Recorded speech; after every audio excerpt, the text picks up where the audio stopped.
بسم الله الرحمن الرحيم. ولقد أريناه آياتنا كلها فكذب وأبى قال أجئتنا لتخرجنا من أرضنا بسحرك يا موسى فلنأتينك بسحر مثله فاجعل بيننا وبينك موعدا لا نخلفه نحن ولا أنت مكانا سوى قال موعدكم يوم الزينة وأن يحشر الناس ضحى فتولى فرعون فجمع كيده ثم أتى قال لهم موسى ويلكم لا تفتروا على الله كذبا فيسحتكم بعذاب وقد خاب من افترى.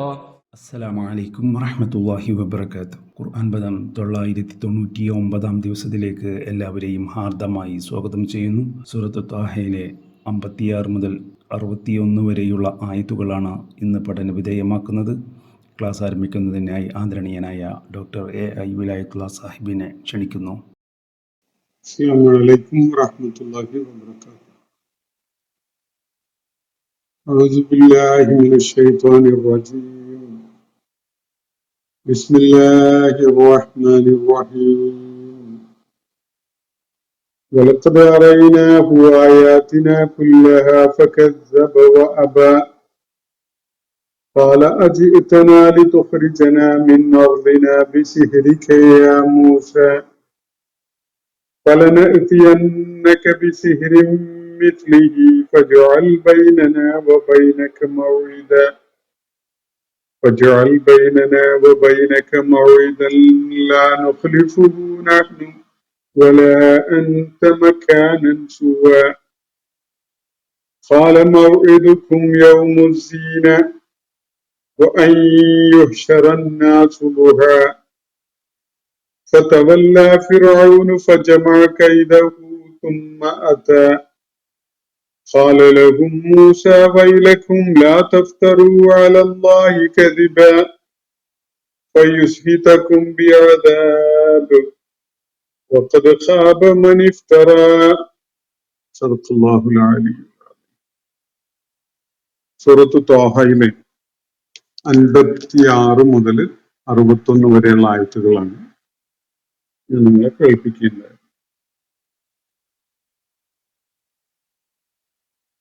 മൂസ അലൈഹിസ്സലാമും ഫിർഔനും തമ്മിൽ നടക്കുന്ന ആ കൂടിക്കാഴ്ച, ആ സന്ദർഭത്തിൽ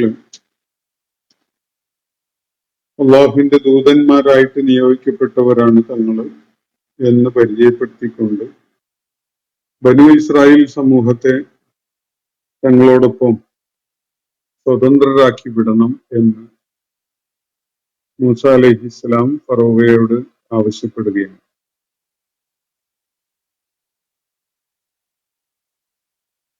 മൂസ അലൈഹിസ്സലാം ദൈവികമായ വെളിപാടുകളുടെ അടിസ്ഥാനത്തില് ആയാത്തുകളുടെ പിൻബലത്തോടു കൂടിയാണ് ഫറോവയുടെ അടുക്കൽ വന്നിട്ടുള്ളത് എന്നും വ്യക്തമാക്കുകയുണ്ടായി. ആ ഘട്ടത്തില് ഫിർഔൻ മൂസ അലൈഹിസ്സലാമിനോട് ചോദിക്കുന്നത് ഫമൻ റബ്ബുക്കുമാ യാ മൂസ, ഈ പറഞ്ഞുകൊണ്ടിരിക്കുന്നതാണ് നിങ്ങളുടെ വാദമെങ്കിൽ ആരാണ് നിങ്ങളുടെ റബ്ബ്? നിങ്ങൾ ഇരുവരുടെയും റബ്ബ് ആരാണ്? ഈ ചോദ്യത്തിനുള്ള മറുപടിയാണ് മൂസ അലൈഹിസ്സലാം നൽകിയുണ്ടായത്. റബ്ബുനല്ലദീ അഅതാ കുല്ല ശൈഇൻ ഖൽഖഹു സുമ്മ ഹദാ. സകലതിനും അതിന്റെ രൂപഘടനയും പ്രകൃതവും നൽകിയിട്ടുള്ള, അതിനെ തുടർന്ന് അവയ്ക്ക് ആവശ്യമായ ജീവിത മാർഗദർശനവും നൽകിയിട്ടുള്ളവൻ ആരാണോ അവനാണ് ഞങ്ങളുടെ റബ്ബ് എന്നാണ് മൂസ അലൈഹിസ്സലാം വ്യക്തമാക്കുകയുണ്ടായത്. അങ്ങനെയാണെങ്കിൽ പിന്നിട്ട തലമുറകളുടെയൊക്കെ കാര്യമോ? എന്നാണ് ഫിർഔൻ തിരിച്ചു ചോദിക്കുന്നത്. അത് വലിയൊരു തന്ത്രവും ഒരു രാഷ്ട്രീയവും ഒക്കെ അടങ്ങിയിട്ടുള്ള ഒരു ചോദ്യമാണ്. ആളുകളെ എളുപ്പത്തില് അവരുടെ പ്രപിതാക്കന്മാരെ അവര് പിഴച്ചവരായിരുന്നു, അവര് നഷ്ടകാരികളായിരുന്നു, അവര് ശിക്ഷ ഏറ്റുവാങ്ങേണ്ടി വന്നവരാണ് എന്നൊക്കെയുള്ള വിധത്തില് മനസ്സിലാക്കാൻ കാരണമാകുന്ന ഒരു സംസാരം നടക്കാൻ മൂസ അലൈഹി ഇസ്ലാമിനെ നിർബന്ധിച്ചു കഴിഞ്ഞാൽ കുടുംബപരമായ വംശപരമായ നിലപാടുകളിൽ അല്ലെങ്കിൽ അത്തരം കുടുസായ ചിന്താഗതികളിൽ കഴിയുന്ന ആളുകളെ വൈകാരികമായി ഇളക്കിവിടാൻ സാധിക്കുമെന്ന ഒരു രാഷ്ട്രീയം, അങ്ങനെയുള്ള ഒരു നിലപാട് ഈ ചോദ്യത്തിൽ അടങ്ങിയിട്ടുണ്ട്. ഫമാ ബാലുൽ ഖുറൂനിൽ ഊല എന്ന സമാനമായ രാഷ്ട്രീയ തന്ത്രങ്ങള് നമ്മുടെയൊക്കെ നാട്ടില് നിരന്തരം, പ്രത്യേകിച്ച് തെരഞ്ഞെടുപ്പ് ഘട്ടങ്ങളിലൊക്കെ എല്ലാവരും പ്രയോഗിക്കുന്നത് നമുക്ക് കാണാൻ സാധിക്കും. സത്യം ഉയർത്തിപ്പിടിക്കുക എന്നതോ നീതിക്ക് വേണ്ടി നിലകൊള്ളുക എന്നതോ ഒന്നുമല്ല ആളുകള് മുഖ്യമായ അവരുടെ പരിപാടിയായിട്ട് കാണാറുള്ളത്. പ്രതിയോഗികളെ ഇരുത്താനും ഒതുക്കാനും കഴിയുന്ന ചില ചോദ്യങ്ങളോ പ്രസ്താവനകളോ ഇറക്കും. എന്നിട്ട് അതിനോട് എങ്ങനെ പ്രതികരിക്കുന്നു എന്ന വിധത്തില്, അത് ഏത് വിധത്തിൽ പ്രതികരിച്ചാലും പ്രതിയോഗിയെ ഒന്ന് ട്രാപ്പ് ചെയ്യാൻ സാധിക്കും എന്ന ഒരു കുരുക്ക് അതില് അടങ്ങിയിട്ടുണ്ടാവും. അങ്ങനെയുള്ള നിരന്തരമായ അത്തരം പ്രസ്താവനകൾ നമ്മൾ കണ്ടുകൊണ്ടിരിക്കുന്ന ഒരു സമയത്തിലൂടെയാണ് നമ്മൾ കടന്നു പോകുന്നത്. അത് ഏത് പക്ഷത്തുള്ള രാഷ്ട്രീയക്കാരാണെങ്കിലും അത്തരം ചില കെണികൾ ഒരുക്കിക്കൊണ്ടുള്ള സംസാരം അത് ഓരോരുത്തരും ചെയ്തുകൊണ്ടിരിക്കുന്നത് നമുക്ക് കാണാൻ സാധിക്കും. മൂസ അലൈഹി ഇസ്ലാം അള്ളാഹുവിന്റെ മാർഗദർശന പ്രകാരം വളരെ സമർത്ഥമായ, പിടികൊടുക്കാത്ത, എന്നാൽ ഒരിക്കലും തന്നെ അസത്യത്തിലേക്ക് നീങ്ങാത്ത ഒരു മറുപടിയാണ് ഇതിന് നൽകുന്നത്. ഈ പിന്നിട്ട തലമുറകളുടെ കാര്യത്തില് അവരെ കുറിച്ചുള്ള കൃത്യമായ അറിവ് എന്റെ നാഥന്റെ കയ്യിലാണ്, അവന്റെ കിതാബിൽ അത് രേഖപ്പെടുത്തപ്പെട്ടിരിക്കുന്നു, അവന് യാതൊന്നും പിഴവ് സംഭവിക്കുന്നില്ല, അവന് മറന്നു പോകുന്നുമില്ല എന്നാണ് അവിടെ വ്യക്തമാക്കപ്പെട്ടത്. ഈ ഒരു അവസരം പ്രയോജനപ്പെടുത്തിക്കൊണ്ട് ആരാണ് മറവിയില്ലാത്ത, പിഴവ് സംഭവിക്കാത്ത, ഇവരുടെ പൂർവികരുടെ കാര്യങ്ങളൊക്കെയും രേഖപ്പെടുത്തിയ ഒരു ഗ്രന്ഥം ഉടമപ്പെടുത്തിയിട്ടുള്ള ഈ റബ്ബ് ആരാണ് എന്നത് കൂടുതലായിട്ട് വ്യക്തമാക്കി കൊടുക്കുകയാണ് തുടർന്നുള്ള ആയത്തുകളില്. അത് മൂസ അലൈഹി ഇസ്ലാമിന്റെ വാക്കുകളിലല്ല, അള്ളാഹു പരിചയപ്പെടുത്തുന്ന വിധത്തിൽ അള്ളാഹുവിന്റെ വാക്കുകളായിട്ടാണ് നമുക്കിവിടെ കാണാൻ കഴിയുക. അല്ലദീ ജഅല ലക്കുമുൽ അർള മഹ്ദൻ വസലക ലക്കും സുബുല വഅൻസല മിനസ് സമാഇ മാഅൻ ഫഅഖ്റജ്നാ ബിഹി അസ്വാജൻ മിൻ നബാത്തിൻ ശത്ത. ഭൂമിയെ ഒരു തൊട്ടിലാക്കി രൂപകൽപ്പന ചെയ്യുകയും ഭൂമുഖത്ത് ധാരാളം സഞ്ചാരമാർഗങ്ങളെ ഒരുക്കി വെക്കുകയും ആകാശത്ത് നിന്ന് മഴ ഇറക്കി അതിന്റെ ഫലമായിട്ട് വിവിധങ്ങളായ സസ്യലതാദികളുടെ ഇണകളെ, ജോഡികളെ സൃഷ്ടിക്കുകയും അവയിൽ നിന്ന് വലിയ ഫലസമൃദ്ധി ഉണ്ടാക്കുകയും ചെയ്തവനായ ഒരു റബ്ബുണ്ട്. ആ റബ്ബാണ് അവൻ എന്നാണ് കൂടുതലായിട്ട് വ്യക്തമാക്കുന്നത്. എന്നിട്ട് ഒരു കാര്യം കൂടി പറയുന്നത്, കുലു വറാഉ അൻആമക്കും, നിങ്ങൾ തിന്നുകയും നിങ്ങളുടെ കന്നുകാലികൾക്ക് അവരെ മേയാൻ വിടുകയും ചെയ്യുക, അവരെ തീറ്റിക്കുകയും ചെയ്യുക. ഇതിലൊക്കെ തന്നെ കൃത്യമായ ദൃഷ്ടാന്തങ്ങള്, ദൈവിക ദൃഷ്ടാന്തങ്ങള് ബുദ്ധിയുള്ളവർക്ക് വായിച്ചെടുക്കാൻ സാധിക്കും. ഈ ഭൂമിയിൽ നിന്നാണ്, ഈ മണ്ണിൽ നിന്നാണ് നിങ്ങളെ നാം സൃഷ്ടിച്ചതും ഈ മണ്ണിലേക്കാണ് നിങ്ങളെ നാം മടക്കാൻ പോകുന്നതും അവിടെ നിന്ന് തന്നെയാണ് മറ്റൊരിക്കൽ നിങ്ങളെ പുറത്തു കൊണ്ടുവരാൻ പോകുന്നതും. ഈ കാര്യമാണ് അവിടെ പറഞ്ഞു വെക്കുകയുണ്ടായത്. അതിനെ തുടർന്ന് വീണ്ടും വിഷയത്തിലേക്ക് വരികയാണ്. ഫിറഔനെ നേരിട്ടുകൊണ്ട് അയാളെ കാര്യങ്ങൾ ബോധ്യപ്പെടുത്തുന്നതാണ് ഇവിടെ മുന്നിലുണ്ടായിരുന്ന വിഷയം. മൂസ അലൈഹിസ്സലാം അതിനുള്ള ചില ശ്രമങ്ങളാണ് നടത്തുകയുണ്ടായത്. അപ്പോൾ സാന്ദർഭികമായി ഉന്നയിക്കപ്പെട്ട ചോദ്യം ആരാണ് ആ റബ്ബ് എന്നതിനുള്ള മറുപടിയാണ് ഇവിടെ നൽകപ്പെട്ടിട്ടുള്ളത്.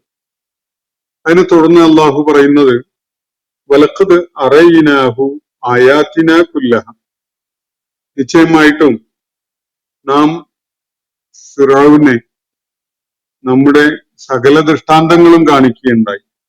ഫകസ്സബ വഅബ, എന്നാൽ അയാൾ അവയെ നിഷേധിച്ചു കളഞ്ഞു, സ്വീകരിക്കാൻ കൂട്ടാക്കിയില്ല.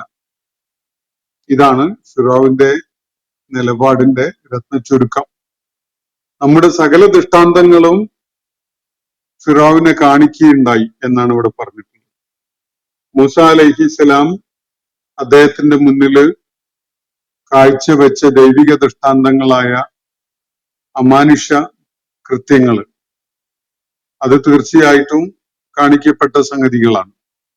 എന്നാൽ അത് കൂടാതെ അള്ളാഹു ഇവിടെ പറയുന്നത് വലഖദ് അറൈനാഹു, നിശ്ചയമായിട്ടും നാം അദ്ദേഹത്തെ കാണിക്കുകയുണ്ടായി, ആയാത്തിന കുല്ലഹ, നമ്മുടെ സകല ദൃഷ്ടാന്തങ്ങളും. നമ്മുടെ സകല ദൃഷ്ടാന്തങ്ങളും എന്ന് പറയുന്നത് അള്ളാഹുവിന്റെ ദൃഷ്ടാന്ത സാകല്യത്തിന്റെ ഉൾക്കാമ്പ് മനസ്സിലാക്കാൻ കഴിയുന്ന വിധത്തിലുള്ള ചിലതൊക്കെ മൂസ അലൈഹി ഇസ്ലാം മുഖേന മൂസ അലൈഹി ഇസ്ലാം മുഖേനയോ അല്ലാതെയോ ഫിറഔനെ കാണിക്കുകയുണ്ടായി എന്നതാണ് എന്ന് കാണാൻ കഴിയും. എല്ലാ ദൃഷ്ടാന്തങ്ങളും അതിന്റെ സൂക്ഷ്മ തലങ്ങളും ഒക്കെ കാണിച്ചു എന്നല്ല അതിന്റെ സൂചന. ആദം അലൈഹി ഇസ്ലാമിനെ കുറിച്ച് പറയുന്നിടത്ത് സൂറത്തുൽ ബഖറയിൽ വഅല്ലമ ആദമൽ അസ്മാഅ കുല്ലഹ എന്ന് പറയുന്ന കാണാം. ആദമിനെ നാം സകല നാമങ്ങളും പഠിപ്പിച്ചു എന്നാണ് ഭാഷാപരമായിട്ട് അതിന്റെ സൂചന. എന്നാൽ സകല നാമങ്ങളും പഠിപ്പിച്ചു എന്നതിനേക്കാൾ സകലതിനെയും പേരിട്ട് വിളിച്ച് ഭാഷാപരമായി എല്ലാറ്റിനെയും ഐഡന്റിഫൈ ചെയ്യാൻ കഴിയുന്ന ഒരു സിദ്ധി, ഒരു കഴിവ്, എല്ലാറ്റിനും പേര് നൽകാനുള്ള ഒരു കഴിവ് ആദമിനും ആദമിന്റെ സന്തതികൾക്കും നൽകി എന്ന് മനസ്സിലാക്കുന്നതിന് വലിയ പ്രസക്തിയുണ്ട്. അതേപോലെ വിശുദ്ധ ഖുർആനിൽ ഒരിടത്ത് അള്ളാഹു മനുഷ്യരെ അവന്റെ ദൃഷ്ടാന്തങ്ങൾ കാണിക്കുന്നത് സംബന്ധമായി സൂചിപ്പിക്കുന്നത് സനുരീഹിം ആയാത്തിന ഫിൽ ആഫാഖി വഫി അൻഫുസിഹിം എന്ന് പറഞ്ഞുകൊണ്ടാണ്. നമ്മുടെ ദൃഷ്ടാന്തങ്ങൾ നാം അവർക്ക് ചക്രവാളങ്ങളിലും അവരോരോരുത്തരിലുമായിട്ട് കാണിച്ചു കൊടുത്തുകൊണ്ടിരിക്കുമെന്നാണ്. ചക്രവാളങ്ങളിൽ കാണിക്കപ്പെടുന്ന ദൃഷ്ടാന്തം എന്ന് പറയുന്നത് ഈ പ്രപഞ്ച സംവിധാനവുമായി ബന്ധപ്പെട്ടുകൊണ്ടുള്ള കാര്യങ്ങളാണ്. ഈ മനുഷ്യൻ അധിവസിക്കുന്ന ഭൂമിയും ചുറ്റുപാടും അടങ്ങിയിട്ടുള്ള ഈ പ്രപഞ്ച സാകല്യത്തില് അസംഖ്യം ദൃഷ്ടാന്തങ്ങൾ അള്ളാഹുവിൻ്റെതായിട്ട് വിന്യസിക്കപ്പെട്ടിട്ടുണ്ട്. അവയിൽ ഓരോന്നും സൂക്ഷ്മമായി നിരീക്ഷിക്കുന്ന ആർക്കും തന്നെ അവയുടെ പുറകില് അതത്രയും സൂക്ഷ്മമായിട്ട് ആസൂത്രണം ചെയ്ത പ്രപഞ്ച സൃഷ്ടാവിനെ കണ്ടെത്താൻ സാധിക്കും. അതേപോലെ തന്നെ അവരോരോരുത്തരിലുമായിട്ടുള്ള ദൃഷ്ടാന്തങ്ങൾ, മനുഷ്യന്റെ ശരീരം, സ്വഭാവം, പ്രകൃതം, അവന്റെ ജീവിത ആയോധനവുമായിട്ട് ബന്ധപ്പെട്ടുകൊണ്ടും വംശവർദ്ധനവുമായി ബന്ധപ്പെട്ടുകൊണ്ടും ഒക്കെയുള്ള ഒരുപാട് പ്രതിഭാസങ്ങള് അള്ളാഹു അതിന്റെ പുറകിൽ ആസൂത്രകനെ ബോധ്യപ്പെടാൻ പറ്റുന്ന വിധത്തില് നമ്മുടെ കൺമുന്നില് നമുക്ക് ദൃശ്യഗോചരമാക്കി വെച്ചിരിക്കുകയാണ്. ഈ പ്രപഞ്ചത്തെ നിരീക്ഷിക്കുന്നതും മനുഷ്യരെ ഓരോരുത്തരെയും നിരീക്ഷിക്കുന്നതും അള്ളാഹുവിന്റെ മഹത്വത്തെ ഉൾക്കൊള്ളാൻ, അള്ളാഹു എന്ന ഒരു ഏകനായ പ്രപഞ്ച സൃഷ്ടാവിന്റെ അനിവാര്യതയെ ബോധ്യപ്പെടാൻ നമ്മളെ സഹായിക്കുന്ന ഘടകങ്ങളാണ്. യഥാർത്ഥത്തില് മനുഷ്യരിത് വളരെ വിശാലമായ തലത്തിൽ വികസിപ്പിച്ചെടുത്തിട്ടുണ്ട്. അതാണ് നമുക്കിന്ന് പരിചയമുള്ള സകല സർവകലാശാലകളും പഠിപ്പിക്കുന്ന ഹ്യൂമാനിറ്റീസ് എന്ന പേരിൽ അറിയപ്പെടുന്ന മാനവിക വിഷയങ്ങളും അതുപോലെ സയൻസ് എന്ന പേരിൽ അറിയപ്പെടുന്ന പ്രപഞ്ചവുമായി ബന്ധപ്പെട്ടുകൊണ്ടുള്ള വിഷയങ്ങളും. ഖുർആൻ ഇതിലേക്ക് സൂചന നൽകുന്നതാണ് സനുരീഹിം ആയാതിനാ ഫിൽ ആഫാഖ് വഫി അൻഫുസിഹിം. ഈ പ്രപഞ്ച സാകല്യത്തിലായി, ചക്രവാളങ്ങളിലായി നാം നമ്മുടെ ദൃഷ്ടാന്തങ്ങൾ അവർക്ക് കാണിച്ചു കൊടുക്കും എന്ന് പറഞ്ഞതിൽ ഈ പ്രപഞ്ചവുമായി ബന്ധപ്പെട്ടുകൊണ്ടുള്ള ദൈവികമായ ദൃഷ്ടാന്തങ്ങൾ, അള്ളാഹുവിനെ ബോധ്യപ്പെടുന്നതിന് സഹായിക്കുന്ന തരം അടയാളങ്ങൾ, ആസൂത്രണം അവ സൂചിപ്പിക്കപ്പെടുന്നു എന്നത് വ്യക്തമാണ്. മനുഷ്യനുമായി ബന്ധപ്പെട്ടുകൊണ്ട് അവന്റെ സകലവിധ പ്രത്യേകതകളെയും നമുക്ക് മനസ്സിലാക്കാൻ കഴിയുന്ന ഒരുപാട് തലങ്ങളുണ്ട്. ശരീരഘടന, അവന്റെ സ്വഭാവവും പെരുമാറ്റവും, അവന്റെ ജനറ്റിക് ആയിട്ടുള്ള പ്രവർത്തനങ്ങള്, അവന്റെ പ്രജനന പ്രക്രിയ തുടങ്ങിയിട്ടുള്ള ഒരുപാട് കാര്യങ്ങളിൽ മികവുറ്റ ഒരു ആസൂത്രണം നിർവഹിക്കപ്പെട്ടിട്ടുണ്ട് എന്നതിന് കൃത്യമായി ഈ സംഗതികൾക്കൊരു ആസൂത്രകൻ ഇല്ലാതെ സാധ്യമല്ല എന്ന് മനുഷ്യന് ബോധ്യപ്പെടുന്ന ഒരുപാട് കാര്യങ്ങൾ അല്ലാഹു ചെയ്തു വെച്ചിട്ടുണ്ട്. ഈ സംഗതികളെ മനുഷ്യനെ തന്നെ നിരീക്ഷിച്ചാലും പ്രപഞ്ചത്തെ നിരീക്ഷിച്ചാലും അള്ളാഹുവിനെ ബോധ്യപ്പെടാൻ യാതൊരു പ്രയാസവും ഉണ്ടാവുകയില്ല.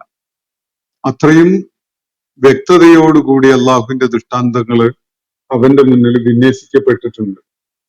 ഈ കാര്യങ്ങളെ സൂചിപ്പിച്ചുകൊണ്ട് അള്ളാഹുവിടെ പറയുകയാണ്, വലഖദ് അറൈനാഹു ആയാതിനാ കുല്ലഹ. നിശ്ചയമായിട്ടും നാം അവന്, ഫിറൗന്, നമ്മുടെ സകല ദൃഷ്ടാന്തങ്ങളും കാണിക്കുകയുണ്ടായി. അതിൽ സകല ദൃഷ്ടാന്തവും എന്ന് പറഞ്ഞുകൊണ്ട് അതിന്റെ എണ്ണത്തിലൊന്നുമല്ല അതിന്റെ പ്രാധാന്യം കിടക്കുന്നത്. മറിച്ച് അള്ളാഹുവിനെ, ഈ പ്രപഞ്ചത്തിന്റെ സൃഷ്ടാവിനെ ബോധ്യപ്പെടാൻ ഉപകരിക്കുന്ന സകല സംഗതികളും അത് ഓരോ കാലഘട്ടത്തിനും ആ കാലഘട്ടത്തിൻ്റെതായ പരിമിതികളോട് കൂടിയായിരിക്കും ഉണ്ടാവുക. 1000 കൊല്ലങ്ങൾക്ക് മുമ്പ് ആളുകൾക്ക് ഉൾക്കൊള്ളാൻ കഴിയാതിരുന്ന ഒരുപാട് കാര്യങ്ങള് മനുഷ്യൻ ഇന്ന് നന്നായി മനസ്സിലാക്കുകയും അറിയുകയൊക്കെ ചെയ്യുന്നുണ്ട്. അപ്പൊ അള്ളാഹുവിന്റെ ദൃഷ്ടാന്തങ്ങളിലുള്ള മനുഷ്യന്റെ പരീക്ഷണ ഗവേഷണങ്ങൾ മുന്നേറിയപ്പോ കൂടുതൽ കാര്യങ്ങൾ വെളിപ്പെടുകയായിരുന്നു. ഫറോവയുടെ കാര്യത്തില് വസ്തുതകൾ ബോധ്യപ്പെടാൻ ഉപകരിക്കുന്ന വിധത്തിലുള്ള നമ്മുടെ സകല ദൃഷ്ടാന്തങ്ങളും നാം അദ്ദേഹത്തിന് കാണിക്കുകയുണ്ടായി എന്നാണ് അള്ളാഹു പറയുന്നത്. പക്ഷേ അയാളുടെ നിലപാട് ഫകസ്സബ വ അബ എന്നതായിരുന്നു. അയാൾ അതൊക്കെ നിഷേധിച്ച് തള്ളിക്കളഞ്ഞു. അയാൾ അവയൊക്കെ നിഷേധിച്ചു. മാത്രമല്ല അവയൊക്കെ സത്യമാണ്, സത്യസൂചകമായ കാര്യങ്ങളാണ് എന്ന നിലക്ക് സ്വീകരിക്കാൻ അയാൾ കൂട്ടാക്കിയുമില്ല. ഇതാണ് അയാളുടെ നിലപാടായത്. അള്ളാഹുവിന്റെ ആയാത്തുകൾ കാണിക്കപ്പെടുന്നത് കാര്യങ്ങളെ വ്യക്തതയോടുകൂടി ബുദ്ധി കൊണ്ട് ഉൾക്കൊണ്ട് അതിൽ നിന്ന് പാഠം ഉൾക്കൊള്ളുന്നതിന് വേണ്ടിയും അള്ളാഹുവിനെ തിരിച്ചറിയുന്നതിന് വേണ്ടിയുമാണ്. ഈ ഒരു അവസരം, ഇത്തരം ഒരു അനുഭവം ഉണ്ടാകാനുള്ള അവസരം അള്ളാഹു എല്ലാവർക്കും നൽകുന്നുണ്ട്, പല ഘട്ടങ്ങളിൽ പലപ്പോഴായിട്ട്. ആ സന്ദർഭങ്ങളിൽ ഓരോരുത്തരും എന്ത് നിലപാട് സ്വീകരിക്കുന്നു എന്നതാണ് അയാളുടെ ജയപരാജയം നിർണയിക്കുന്ന കാര്യം. ഫിറോവിന്റെ കാര്യത്തില് അള്ളാഹുവിന്റെ ആയാത്തുകൾ അയാളുടെ മുന്നിൽ കാണിക്കപ്പെട്ടപ്പോ അത് മൂസ അലൈഹി സ്വലാം കാണിച്ച ദൃഷ്ടാന്തങ്ങളാവാം, പ്രപഞ്ചത്തിലെ അത്യത്ഭുതകരങ്ങളായ പ്രതിഭാസങ്ങളാവാം, മനുഷ്യ അസ്തിത്വവുമായി ബന്ധപ്പെട്ടുകൊണ്ടുള്ള പ്രതിഭാസങ്ങളാവാം. എന്തായാലും ഇതൊക്കെ കാണിക്കപ്പെട്ടപ്പോ ഫകസ്സബ വ അബ, അയാൾ നിഷേധിച്ചു കളഞ്ഞു, സ്വീകരിക്കാൻ കൂട്ടാക്കിയില്ല. ഇതാണ് അയാളെടുത്ത നിലപാട്. എന്നിട്ട് അതിവക്രമായ ഒരു രാഷ്ട്രീയ കൗശലം കാണിച്ചുകൊണ്ടാണ് ഫിറഔൻ തുടർന്ന് സംസാരിക്കുന്നത്. ഖാല അജിഇതനാ ലിതുഖ്രിജനാ മിൻ അർദിനാ ബിസിഹ്രിക യാ മൂസ. ഇതാണ് ചോദ്യം. മൂസ, നീ ഇപ്പോ വന്നിരിക്കുന്നത് ഞങ്ങളുടെ നാട്ടിൽ നിന്ന് നിന്റെ ആഭിചാരം കൊണ്ട് പുറത്താക്കാൻ വേണ്ടിയാണോ? പരോക്ഷമായിട്ട് മൂസ അലൈഹി ഇസ്ലാമും ഹാറൂൻ അലൈഹി ഇസ്ലാമും വന്നിട്ടുള്ളത് അവരുടെ ജാലവിദ്യ കാണിച്ച് നമ്മളെയൊക്കെ ഈ നാട്ടിൽ നിന്ന് പുറത്താക്കാൻ വേണ്ടിയാണ് എന്ന് പറയുന്ന വിധത്തിലാണ് ഫിറോൻ ഈ ചോദ്യം ഉന്നയിക്കുന്നത്. അജിഇതന, നിങ്ങൾ ഇരുവരും വന്നിട്ടുള്ളത്, ഞങ്ങളുടെ അടുക്കലേക്ക് വന്നിട്ടുള്ളത്, നീ വന്നിട്ടുള്ളത്, അജിഇതന മൂസ അലൈഹി ഇസ്ലാമിനോടാണ് സംസാരിക്കുന്നത്. നീ വന്നിട്ടുള്ളത്, ഞങ്ങളുടെ അടുക്കൽ എത്തിയിട്ടുള്ളത്, ലിതുഖ്രിജന, ഞങ്ങളെ പുറത്താക്കാൻ വേണ്ടിയാണോ? മിൻ അർളിന, ഞങ്ങളുടെ ഈ നാട്ടിൽ നിന്ന് ഞങ്ങളെ പുറത്താക്കാൻ വേണ്ടിയാണോ? ബിസിഹിരിക, നിന്റെ ഈ ആഭിചാരം, നിന്റെ ഈ ജാലവിദ്യയൊക്കെ കാണിച്ചുകൊണ്ട് ഞങ്ങളെ ഇവിടുന്ന് സ്ഥാനഭ്രഷ്ടരാക്കാനും ഇവിടെ അധികാരം പിടിച്ചെടുക്കാനും എന്നിട്ട് ഞങ്ങളെ ഇവിടുന്ന് പുറത്താക്കാനും വേണ്ടിയാണല്ലേ നീ ജാലവിദ്യയുമായിട്ട് പുറപ്പെട്ടിട്ടുള്ളത് എന്നതാണ് ചോദ്യം. നീ ഞങ്ങളെ പുറത്താക്കാൻ വേണ്ടി എന്ന് പറയുമ്പോൾ പ്രത്യക്ഷത്തിൽ അത് മനസ്സിലായിക്കൊള്ളുന്നില്ല. അതിന്റെ ഒന്ന് രണ്ട് സ്റ്റെപ്പുകൾ പുറകോട്ട് പോയാൽ എളുപ്പത്തിൽ മനസ്സിലാവും. മൂസ അലൈഹി ഇസ്ലാം ഈ ജാലവിദ്യ കാണിച്ച് ഫിറോവിനേക്കാൾ സമർത്ഥനും പ്രാഗൽഭ്യമുള്ളവനും മൂസ അലൈഹി ഇസ്ലാം ആണ് എന്ന് വരുത്തി തീർത്ത് ജനങ്ങളുടെ പിന്തുണ തന്റെ പക്ഷത്തേക്കാക്കി അതിന്റെ പിൻബലത്തില് നാട്ടിലെ അധികാരിയെ സ്ഥാനഭ്രഷ്ടനാക്കി അയാൾക്ക് പകരം അധികാരിയായി മാറി. അതിനെ തുടർന്ന് ഞങ്ങളെ സ്ഥാനഭ്രഷ്ടരാക്കി ഞങ്ങളെ ഈ നാട്ടിൽ നിന്ന് പുറത്താക്കുക.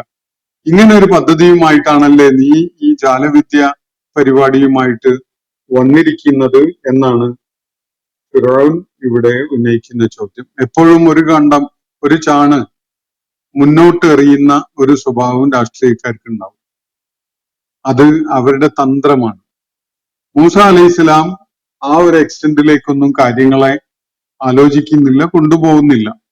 അദ്ദേഹത്തെ സംബന്ധിച്ചിടത്തോളം സത്യം ഫറോവയുടെ മുന്നിൽ അവതരിപ്പിക്കുക എന്നതും അദ്ദേഹം സത്യം ഉൾക്കൊള്ളാനും അള്ളാഹുവിന് വഴിപ്പെടാനും സന്നദ്ധരാകുന്ന പക്ഷം അദ്ദേഹം തന്നെ ഭരണാധികാരിയായി തുടരുന്നതിന് മൂസ അലൈഹി ഇസ്ലാമിന് യാതൊരു എതിർപ്പുമില്ല. അങ്ങനെ യാതൊരു സൂചനയും മൂസ അലൈഹി ഇസ്ലാം നൽകിയിട്ടുമില്ല. എന്നാൽ ഇതില് ഒരു ദുഷ്ടലക്ഷ്യമുണ്ട് എന്നത് വരുത്തി തീർക്കല് ഫറോവയുടെ രാഷ്ട്രീയ താല്പര്യമാണ്. അങ്ങനെയാണെങ്കിലും മാത്രമേ ജനങ്ങളെ അദ്ദേഹത്തിനെതിരിൽ ഇളക്കി വിടാൻ എന്നിട്ട് തന്റെ കൂടെ കൂടാൻ പ്രേരിപ്പിക്കാൻ അദ്ദേഹത്തിന് കഴിയുകയുള്ളൂ. ആ ഒരു താല്പര്യത്തിലാണ് അദ്ദേഹം ചോദിക്കുന്നത്, അജിഇതന ലിതുഖ്രിജന മിൻ അർദിന ബിസിഹ്രിക യാ മൂസ. മൂസ, നിന്റെ ഈ ജാലവിദ്യ പ്രയോഗം കൊണ്ട് ഞങ്ങളെ ഈ നാട്ടിൽ നിന്ന് പുറത്താക്കാനും വേണ്ടിയാണോ നീ വന്നിരിക്കുന്നത് എന്നതാണ് ചോദ്യം. കൃത്യമായിട്ടും ജനങ്ങൾക്ക് ഈ ചോദ്യം കേൾക്കുമ്പോ മൂസ അലൈഹിസ്സലാം എന്തോ വലിയ അപരാധം ചെയ്യുകയാണ്, യഥാർത്ഥത്തിൽ ഈ ഘട്ടത്തിൽ നമ്മള് ഫിറോവിനെ പിന്തുണക്കുകയാണ് വേണ്ടത് എന്നൊക്കെ തോന്നിപ്പോകാൻ ഇടയുണ്ട്. കാരണം അതിൽ ചില താല്പര്യങ്ങളുണ്ട്. മൂസ അലൈഹി ഇസ്ലാം ലക്ഷ്യമിടുന്നത് ഈജിപ്തിന്റെ ഭരണാധികാരം പിടിച്ചെടുക്കുക എന്നതാണ് എന്നൊക്കെ അവര് തെറ്റിദ്ധരിപ്പിക്കപ്പെടാൻ ഇത് മുഖേന സാധിച്ചെന്ന് വരും. ഫലനഅ്തിയന്നക, എന്നിട്ട് തുടർന്ന് മൂസ അലൈഹി ഇസ്ലാമിനോട് ഫിറോൻ പറയുന്നത് ഇങ്ങനെയാണ്, ഫലനഅ്തിയന്നക ബിസിഹ്രിൻ മിസ്ലി, അങ്ങനെ വല്ല ഉദ്ദേശവും നിനക്കുണ്ടെങ്കിൽ അതുപോലെയുള്ള ജാലവിദ്യയൊക്കെ നമ്മളും കൊണ്ടുവരും. ഫലനഅ്തിയന്നക, തീർച്ചയായിട്ടും നാം നിന്റെ അടുക്കലേക്ക് കൊണ്ടുവരും. ബിസിഹ്രിൻ മിസ്ലിഹി, ഇതുപോലെയുള്ള ജാലവിദ്യ. നീ ഇപ്പൊ എവിടെയോ പോയിട്ട് ജാലവിദ്യ ഒക്കെ പഠിച്ചു വന്നിരിക്കുകയാണല്ലോ, എന്നിട്ട് ഞങ്ങളെ ജാലവിദ്യ കാണിച്ച് വിരട്ടി സ്ഥാനഭ്രഷ്ടരാക്കി ഇവിടെ അധികാരം പിടിച്ചെടുത്ത് ഞങ്ങളെ നാട്ടിൽ നിന്ന് പുറത്താക്കലാണ് നിന്റെ ലക്ഷ്യമല്ലേ എന്നാണ് ഫിറോൻ ചോദിച്ചത്. എന്നിട്ട് തുടർന്ന് പറയുന്നത്, അങ്ങനെയാണെങ്കിൽ ആ പൂതി മനസ്സിലിരിക്കട്ടെ. നിന്റെ ജാലവിദ്യയൊക്കെ പരാജയപ്പെടുത്താൻ പറ്റിയ ജാലവിദ്യ ഞങ്ങൾ കൊണ്ടുവരാൻ പോവാണ്. ഇതാണ് ഫിർഔൻ ഒരു വെല്ലുവിളിയുടെ സ്വഭാവത്തിൽ പറയുന്നത്. ഫലന് എന്നക്ക, ഞങ്ങൾ തീർച്ചയായിട്ടും നിന്റെ അടുക്കലായിട്ട് കൊണ്ടുവരും. ബിസിഹ്രിൻ മിസ്ലിഹി, ഇതുപോലെയുള്ള ജാലവിദ്യ. നേരത്തെ മൂസ അലൈഹി ഇസ്ലാം ദർബാറിൽ ഫിറോവിന്റെ കൊട്ടാരത്തില് ജനങ്ങളുടെ സാന്നിധ്യത്തില് തന്റെ 2 ആയാത്തുകൾ കാണിക്കുകയുണ്ടായിട്ടുണ്ട്. ഒന്ന്, തന്റെ കയ്യിലുണ്ടായിരുന്ന വടി തറയിലിട്ടപ്പോ അതൊരു അത്യുഗ്രൻ സർപ്പമായിട്ട് ഓടി നടക്കുന്ന ഒരു കാഴ്ച. രണ്ടാമത്തത്, അദ്ദേഹം കൈ കക്ഷത്ത് വെച്ചെടുത്തപ്പോ അത് വെട്ടിത്തിളങ്ങുന്നതായിട്ട് കാണാൻ പറ്റിയ ആ കാഴ്ച. ഈ 2 സംഗതികളെ സൂചിപ്പിച്ചുകൊണ്ട് ഫിറഔൻ അത് സിഹിറാണ്, ജാലവിദ്യയാണ്, ആഭിചാരമാണ് എന്നാണ് പറയുന്നത്. മൂസ അലൈഹിസ്ലാം ആഭിചാരക്കാരനല്ല, അവിടെ പ്രദർശിപ്പിച്ചിട്ടുള്ളത് സിഹറുമല്ല, മറിച്ച് ദൈവിക ദൃഷ്ടാന്തങ്ങളാണ്. മൂസ അലൈഹിസ്ലാം വടി തറയിലിട്ടപ്പോ അത് പാമ്പായി മാറിയതായിട്ട് തോന്നുകയല്ല ഉണ്ടാവുന്നത്, അത് ശരിക്കും അത്യുഗ്രൻ സർപ്പമായി മാറി എന്നതാണ് വസ്തുത. കൈ വെട്ടിത്തിളങ്ങിയ സംഭവം ശരിക്കും തന്നെ കത്തിജ്വലിച്ച് നിൽക്കുന്ന അല്ലെങ്കിൽ സൂര്യ തേജസ്സോടുകൂടി പ്രഭ ചൊരിയുന്ന ഒന്നായിട്ട് കൈ മാറി എന്നതാണ് വസ്തുത. അതങ്ങനെ ആളുകളെ തോന്നിപ്പിച്ചതല്ല. അങ്ങനെ തോന്നിപ്പിക്കുന്ന വിദ്യക്കാണ് നമ്മൾ കൺകെട്ട് എന്ന് പറയുന്നത്. യഥാർത്ഥത്തിൽ ഒരു സംഗതി അങ്ങനെ ആവുകയില്ല, പക്ഷെ കാണികൾക്കൊക്കെ അങ്ങനെ തോന്നും എന്നതാണ് കൺകെട്ടിന്റെ ഒരു പ്രത്യേകത. മൂസ അലൈഹി ഇസ്ലാമിനോട് ഇവിടെ ഫിറോൻ പറയുന്നതും, ഇത് നീ ഇവിടെ പയറ്റിയത് വെറും ജാലവിദ്യ മാത്രമാണ്, അഭിചാരമാണ്, സിഹിറാണ്. അതുപോലെയുള്ള സിഹിർ ഞങ്ങളും കൊണ്ടുവരാം എന്നാണ് പറഞ്ഞത്. അതുകൊണ്ട് ഫജാൽ ബൈനനാവ ബൈനക മൗഇദ, അതുകൊണ്ട് നമുക്കും നിനക്കും ഇടയിൽ ഒരു സമയം സ്ഥലമൊക്കെ നിശ്ചയിക്കും. എപ്പോ എവിടെ വെച്ച് മത്സരം നടത്താം. നിന്റെ കയ്യിലുള്ള ജാലവിദ്യ നീ പ്രയോഗിക്കും, എനിക്ക് സംഘടിപ്പിക്കാൻ പറ്റുന്ന ജാലവിദ്യ എന്റെ സാഹിറുകളും പ്രകടിപ്പിക്കും. അതിന് ഒരു മൗഇദ് നിശ്ചയിച്ചോളൂ എന്നാണ് മൂസ അലൈഹി ഇസ്ലാമിനോട് ഫിറോൻ പറയുന്നത്. ഫജാൽ ബൈനന വ ബൈനക മൗഇദ, നമുക്കിടയില്, നിനക്കും ഞങ്ങൾക്കും ഇടയില് സ്വീകാര്യമായ ഒരു മൗഇദ്, ഒരു സമയം സ്ഥലം നിർണയിച്ചോളൂ. ഒരു ഷെഡ്യൂൾ ചെയ്തോ, ഒരു കാര്യം ഷെഡ്യൂൾ ചെയ്തോളൂ. നമുക്ക് ഈ ജാലവിദ്യ മാറ്റിവെക്കാൻ പറ്റിയ സമയമേത്, സ്ഥലമേത്, എവിടെ വെച്ച്, എപ്പോൾ എന്ന കാര്യം നീ തീരുമാനിച്ചു. ലാ നുഖ്ലിഫുഹു നഹ്നു, ഞങ്ങൾ ആ സമയക്രമം ലംഘിക്കുകയില്ല. വല അൻത, നീയും ലംഘിക്കേണ്ടതില്ല. മക്കാനൻ സുവ, വളരെ വെളിപ്പെട്ട ഒരു ഇടം. മക്കാനൻ സുവ, ഒരു തുറന്ന മൈതാനം തന്നെ ആയിക്കോട്ടെ. ഈ ജാലവിദ്യയിലെ കഴിവുകള് മാറ്റിവെക്കാൻ വേണ്ടി നിശ്ചയിക്കപ്പെടുന്നത് വളരെ തുറന്ന ഒരു സ്ഥലം തന്നെ ആവട്ടെ, എല്ലാവർക്കും കാണാൻ സാധിക്കട്ടെ. മക്കാനൻ സുവ, ഒരു തുറന്ന പ്ലെയിനായ സ്ഥലത്ത് വെച്ച് നമുക്ക് ഇതങ്ങ് പരീക്ഷിച്ച് കളയാം. അതിനുള്ള സമയവും സ്ഥലവും നീ നിശ്ചയിക്കും. ഞങ്ങളത് ലംഘിക്കാൻ പോകുന്നില്ല. ആ സമയമോ സ്ഥലമോ അതുമായി ബന്ധപ്പെട്ടിട്ടുള്ള നിബന്ധനകളൊന്നും ഞങ്ങൾ ലംഘിക്കുകയില്ല, നീയും ലംഘിക്കേണ്ടതില്ല. അതൊരു മക്കാനൻ സുവ ആവട്ടെ, ഒരു നിരപ്പായ പ്ലെയിനായ ഒരു സ്ഥലമാവട്ടെ എന്നാണ് ഫറവോൻ നിർദ്ദേശിക്കുന്നത്. അതിനെ തുടർന്ന് മൂസ അലൈഹി ഇസ്ലാം പറയുന്നു, ഖാല, അദ്ദേഹം പറഞ്ഞു, മൗഇദുക്കും യൗമുസ്സീന, നിങ്ങൾക്കായിട്ട് ഞാൻ നിർദ്ദേശിക്കുന്ന സമയം യൗമുസ്സീനയാണ്. യൗമുസ്സീന എന്ന വാക്കിന്റെ അർത്ഥം അലങ്കാരങ്ങളുടെ ദിവസം എന്നാണ്. ജനങ്ങളൊക്കെ നല്ല വേഷഭൂഷാദികളിലായിട്ട് അലങ്കാരം ചെയ്തുകൊണ്ട് എല്ലാവരും ഒത്തുമേളിക്കുന്ന ഉത്സവ നാളാണ് ഇവിടെ ഉദ്ദേശിക്കുന്നത്. ഒരു പക്ഷെ ഈജിപ്തില് സൂര്യദേവനോ അതുപോലെയുള്ള അവരുടെ ആരാധ്യർക്കോ ഒക്കെ വേണ്ടി വല്ല പൂജയും കർമ്മവും ഒക്കെ നടത്തിയിരുന്ന ഉത്സവത്തിന്റെ ദിവസം ആയിരിക്കണം, അല്ലെങ്കിൽ വേറെ എന്തെങ്കിലും ആവശ്യത്തിന് വേണ്ടി ആളുകള് എല്ലാവരും ഒത്തുചേരുന്ന പ്രാധാന്യമുള്ള ഒരു ദിവസം, ആ ഒരു ദിവസം തന്നെ ആയിക്കോട്ടെ നമുക്ക് ഈ കഴിവുകൾ മാറ്റിവെക്കാനുള്ള ദിവസം എന്നാണ് മൂസ അലൈഹി ഇസ്ലാം നിർദ്ദേശിക്കുന്നത്. അദ്ദേഹം പറഞ്ഞത് ഇങ്ങനെയാണ്: മൗഇദുക്കും യൗമുസ്സീന, നിങ്ങൾക്കായി നിശ്ചയിക്കപ്പെട്ടിരിക്കുന്ന സമയം യൗമുസ്സീനയാണ്, നമ്മുടെ ഉത്സവ ദിവസമാണ്, ആഘോഷ ദിവസമാണ്. ജനങ്ങളൊക്കെ മധ്യാഹ്നത്തിന്റെ മുമ്പായിട്ട് പൂർവാഹ്നത്തിലായിട്ട് ഒത്തുകൂടട്ടെ എന്ന് പറഞ്ഞാൽ ഉച്ചയാവുന്നതിന് മുമ്പ്, നേരം പുലർന്ന് ആളുകളൊക്കെ ഉണർന്ന് എണീറ്റ് ഒന്ന് വന്നതിന് ശേഷം സൂര്യൻ ഉദിച്ചു പോകുന്ന ആ സമയം, ആ ദുഹ നേരത്ത് ആവാം നമുക്ക് ഈ ഒത്തുകൂടൽ. അത് ആ യൗമുസീനത്തിന്റെ ദിവസം, ആഘോഷ ദിവസമായ ഉത്സവ നാളിലാവട്ടെ എന്നാണ് മൂസ അലൈഹി ഇസ്ലാം പറയുന്നത്. ഈ ഉത്സവ നാളില് ആഘോഷ വേളയിലായാൽ വലിയൊരു ഗുണമുള്ളത്, നാട്ടിലെ മിക്കവാറും ആളുകളൊക്കെ തന്നെ അണിഞ്ഞൊരുങ്ങി വന്നു ചേർന്നിട്ടുണ്ടാകും ആ ദിവസത്തില് ആ പൊതു മൈതാനത്ത്. അപ്പൊ എല്ലാവരുടെയും മുന്നിൽ വെച്ചായിരിക്കും ഈ പ്രദർശനം നടക്കാൻ പോകുന്നത്. അന്ന് ആരാണോ മുന്നിട്ട് നിൽക്കുന്നത് അയാൾക്ക് തീർച്ചയായിട്ടും വളരെ വലിയ ഒരു എണ്ണം ആളുകളെ സ്വാധീനിക്കാൻ കഴിയുമെന്നത് തീർച്ചയാണ്. ഫിറൗനെ സംബന്ധിച്ചിടത്തോളം അത്രയും വലിയ പ്രജകളുടെ മുന്നിൽ വെച്ച് ഇത് മാറ്റുരക്കപ്പെടുമ്പോ അയാളുടെ സാഹിറുകൾ തീർച്ചയായിട്ടും മൂസ അലൈഹി ഇസ്ലാമിനെ പരാജയപ്പെടുത്തും എന്ന ഒരു അമിതമായ ശുഭാപ്തി വിശ്വാസം അയാൾക്ക് ഉണ്ടായിരുന്നു എന്ന് കാണാൻ കഴിയും.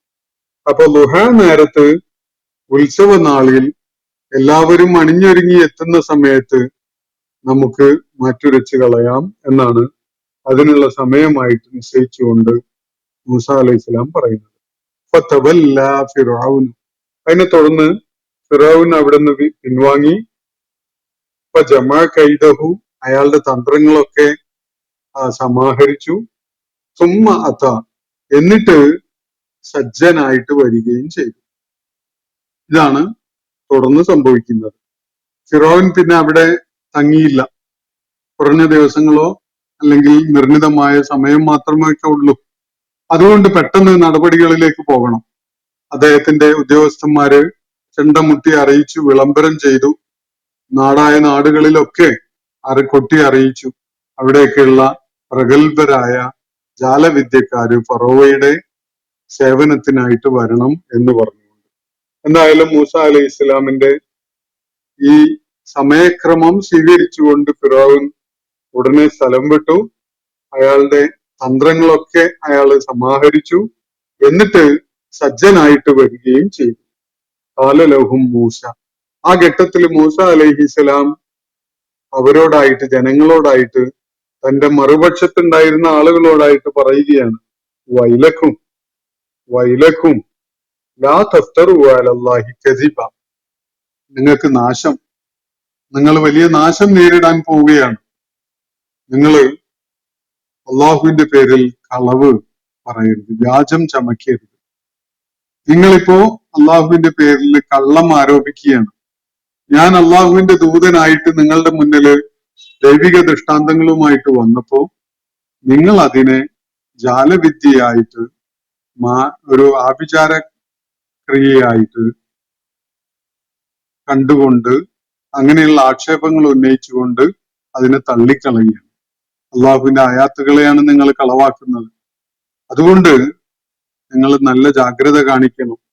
നിങ്ങൾ നാശത്തിനെ അഭിമുഖീകരിക്കാൻ പോകുന്നു. വൈലക്കും, നിങ്ങൾ കാത്തിരിക്കുന്നത് വൈലാണ്, നാശമാണ്, സർവവിനാശമാണ് നിങ്ങളെ തേടിയെത്താൻ പോകുന്നത്. വൈലക്കും, നിങ്ങൾക്ക് നാശം. ലാ തഫ്തറു അലല്ലാഹി കദിബ, അള്ളാഹുവിന്റെ പേരിൽ നിങ്ങൾ വ്യാജം ചമക്കരുത്. അള്ളാഹുവിന്റെ ദൃഷ്ടാന്തങ്ങളെ കളവാക്കിക്കൊണ്ട് സംസാരിക്കുകയും ചെയ്യരുത്. ലാ തഫ്തറു അലല്ലാഹി കദിബ, അള്ളാഹുവിന്റെ പേരിൽ കള്ളം പറയരുത് എന്നിവിടെ പറഞ്ഞാൽ അള്ളാഹുവിന്റെ പേരിൽ അവതരിപ്പിക്കപ്പെട്ടിരിക്കുന്ന ദൃഷ്ടാന്തങ്ങൾ അവ ദൈവിക ദൃഷ്ടാന്തങ്ങളായിരിക്കെ തന്നെ നിങ്ങൾ അതിനെ കളവാക്കി അതിനെ സ്വീകരിക്കാതെ തള്ളിക്കളയുകയാണ്. അങ്ങനെ ചെയ്യുന്നത് അത് കാരണമായിട്ട് നിങ്ങളെ അവൻ വലിയ ശിക്ഷ കൊണ്ട് നശിപ്പിക്കാനിടയുണ്ട്. ഫയുസ്കിതക്കും, അവൻ നിങ്ങളെ നശിപ്പിച്ചെന്ന് വരും. ബിഅദാബ്, കടുത്ത കൊടിയ ശിക്ഷ നൽകിക്കൊണ്ട് അവൻ നിങ്ങളെ നശിപ്പിച്ചെന്ന് വരും ഇത് കാരണമായിട്ട്. അതുകൊണ്ട് അള്ളാഹുവിന്റെ ദൃഷ്ടാന്തങ്ങളെ നിങ്ങൾ കളവാക്കരുത്. വഖദ് ഖാബ മൻ ഇഫ്തറ, അള്ളാഹുവിന്റെ പേരില് ആര് വ്യാജം ചമച്ചുണ്ടാക്കിയാലും അവൻ അതുകൊണ്ട് ഒടുങ്ങിപ്പോകും, അവൻ അതുകൊണ്ട് നശിച്ചു പോകും. അതുകൊണ്ട് അവന്റെ നാശം സംഭവിക്കുകയായി, അല്ലെങ്കിൽ അവന്റെ പരാജയം വന്നെത്തുകയായി എന്നാണ് മൂസാ അലൈഹി ഇസ്ലാം പറയുന്നത്. വഖദ് ഖാബ മൻ ഇഫ്തറ, അള്ളാഹുവിന്റെ പേരിൽ ഇഫ്തിറാ ചെയ്ത വ്യാജമായിട്ട് വല്ലതൊക്കെ പറയുന്ന ആളുകൾ, അവൻ തീർച്ചയായിട്ടും അത് കാരണമായിട്ട് പരാജയപ്പെടും. വഖദ് ഖാബ വഖദ് ഖസിറ എന്നൊക്കെയുള്ള സൂചനയാണ്. അവന് നഷ്ടകാരിയായി മാറി, അവന് പരാജിതനായി മാറി. ആരാണ്? മനിഫ്തറ, അള്ളാഹുവിന്റെ പേരിൽ വ്യാജം ചമച്ചവൻ. അപ്പോ ഇവിടെ അള്ളാഹുവിന്റെ പേരിൽ വ്യാജം ചമക്കുക എന്നതുകൊണ്ട് മനസ്സിലാക്കാൻ കഴിയുന്നത് മൂസ അലൈഹിസ്സലാം കൊണ്ടുവന്ന ദൈവിക ദൃഷ്ടാന്തങ്ങളെ അവ ആഭിചാരക്രിയയാണ് അല്ലെങ്കിൽ ജാലവിദ്യയാണ് എന്നൊക്കെ പറഞ്ഞുകൊണ്ട് അവയെ തള്ളിക്കളഞ്ഞതാണ് അള്ളാഹുവിന്റെ പേരിൽ അള്ളാഹുവിന്റെ ദൃഷ്ടാന്തങ്ങളെ കളവാക്കിക്കൊണ്ടുള്ള ഈ പ്രതിയോഗികളുടെ നടപടി എന്ന് മനസ്സിലാക്കാൻ സാധിക്കും. അള്ളാഹുവിന്റെ പേരിൽ വേറെ വ്യാജമായ എന്തെങ്കിലും പറയുക എന്നതല്ല, വ്യാജമായ വല്ല പ്രസ്താവനകളും നടത്തുക എന്നതല്ല, മറിച്ച് അള്ളാഹുവിന്റെ ദൃഷ്ടാന്തങ്ങളെ കള്ളമാക്കി അതിനെ അസ്വീകാര്യമായിട്ട് കണ്ടുകൊണ്ട് അതിനെ തള്ളിക്കളയുക എന്ന കാര്യമാണ് ഇവര് ചെയ്തുകൊണ്ടിരുന്നത്. അതിനെയാണ് ഇവിടെ സൂചിപ്പിക്കുന്നത്. വഖദ് ഖാബ മനിഫ്തറ, അള്ളാഹുവിന്റെ പേരിൽ വ്യാജം ചമച്ചുണ്ടാക്കുന്ന ആള് തീർച്ചയായിട്ടും പരാജയപ്പെട്ടത് തന്നെ. ഇങ്ങനെയാണ് മൂസ അലൈഹിസ്സലാം അവരെ ഗുണദോഷിച്ചുകൊണ്ട് അവർക്ക് ഒരു താക്കീതായിക്കൊണ്ട് അവരോട് സംസാരിക്കുന്നത്. അപ്പൊ മൂസ അലൈഹി ഇസ്ലാം അവരുടെ മുന്നിൽ അവതരിപ്പിച്ചിരിക്കുന്ന ദൃഷ്ടാന്തങ്ങളെ നമ്മൾ മനസ്സിലാക്കി. അതേപോലെ അള്ളാഹു ഫിറൗന്റെ ശ്രദ്ധയിലേക്കും ദൃഷ്ടിയിലേക്കും ഒക്കെ കൊണ്ടുവന്ന പ്രപഞ്ച സംവിധാനത്തിലെ ദൈവിക ദൃഷ്ടാന്തങ്ങള് നമ്മൾ മനസ്സിലാക്കിയുണ്ടായി. ഇപ്പൊ മൂസ അലൈഹി ഇസ്ലാമിന്റെ അദ്ദേഹം കാണിച്ച ദൃഷ്ടാന്തങ്ങള് ജാലവിദ്യയാണ് എന്ന് പറഞ്ഞുകൊണ്ട് സമാനമായ ജാലവിദ്യ പ്രകടിപ്പിക്കാനൊക്കെ ഞങ്ങളുടെ അടുക്കലും ആളുകളുണ്ട് എന്ന് പറഞ്ഞുകൊണ്ട് അദ്ദേഹവുമായിട്ട് ഒരു കൊമ്പ് കോർക്കലിന് അവസരം ഉണ്ടാക്കിയിരിക്കുകയാണ്. അപ്പോ അവിടെ ആ കഴിവുകള് പരസ്പരം ഒരു മത്സരത്തിന് വെച്ച് പരീക്ഷിക്കാൻ മുതിരുന്നതിന്റെ മുമ്പായിട്ട് മൂസ അലൈഹി ഇസ്ലാം ഒരു താക്കീത് എന്നുള്ള നിലക്ക് അവരോട് പറയുന്നത്, നിങ്ങൾ അള്ളാഹുവിന്റെ ദൃഷ്ടാന്തങ്ങളെ വ്യാജമാക്കരുത്, അതിനെ കള്ളമായി കാണരുത്, അതിനെ അസത്യപ്പെടുത്തരുത്, അത് നിങ്ങളുടെ നാശം കൊണ്ടുവരും എന്നതാണ്. അപ്പോ ഇന്നത്തെ സെഷൻ ഞാനിവിടെ അവസാനിപ്പിക്കുകയാണ്. ഈ വിവരണം അതിന്റെ വേറെ ചില തലങ്ങളിലേക്ക് കൂടി തുറന്നുള്ള ആയത്തുകളിൽ പോകുന്നത് നമുക്ക് കാണാൻ സാധിക്കും. അള്ളാഹു നമ്മെ എല്ലാവരെയും അനുഗ്രഹിക്കുമാറാവട്ടെ. വാഖിറു ദഅവാന അനിൽ ഹംദുലില്ലാഹി റബ്ബിൽ ആലമീൻ. അസ്സലാമു അലൈക്കും വറഹ്മത്തുള്ളാഹി വബറകാതുഹു. ഇന്നത്തെ ഖുർആൻ പദം ഇവിടെ സമാപിക്കുന്നു. ഖുർആൻ പദത്തിൽ പങ്കെടുത്ത എല്ലാവർക്കും അള്ളാഹു അർഹമായ പ്രതിഫലം നൽകി അനുഗ്രഹിക്കട്ടെ. വആഖിറു ദഅവാന അനിൽ ഹംദുലില്ലാഹി റബ്ബിൽ ആലമീൻ. അസ്സലാമു അലൈക്കും വറഹ്മത്തുള്ളാഹി വബറകാതുഹു.